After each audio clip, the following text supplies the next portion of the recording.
Seorang pegawai di salah satu rumah makan di Kelurahan 3, 4 Ulu, seberang Ulu 1 Palembang, bernama Heri Akbar 20 tahun, meninggal dunia diduga karena keracunan makanan setelah diperiksa pihak Rumah Sakit Bari Palembang.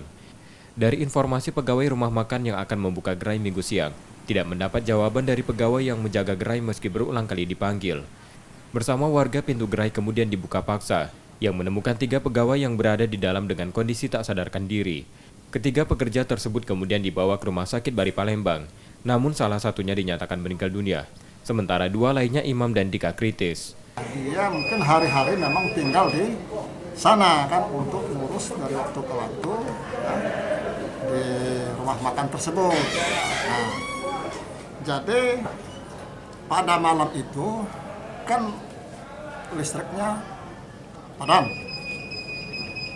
Jadi salah satu dari karyawan ini menghidupkan genset, sedangkan ruangannya tertutup.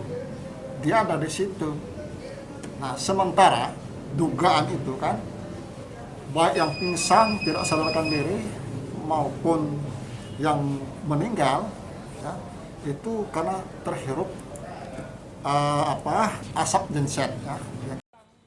Polisi sudah melakukan olah tempat kejadian perkara di rumah makan tersebut. Dan sementara penyebab ketiga korban mengalami kondisi tersebut karena diduga keracunan asap genset. Saat ini polisi dari Polsek Seberang Ulu 1 Palembang masih menangani peristiwa tersebut. Yudi Kiswanto, Kompas TV, Palembang.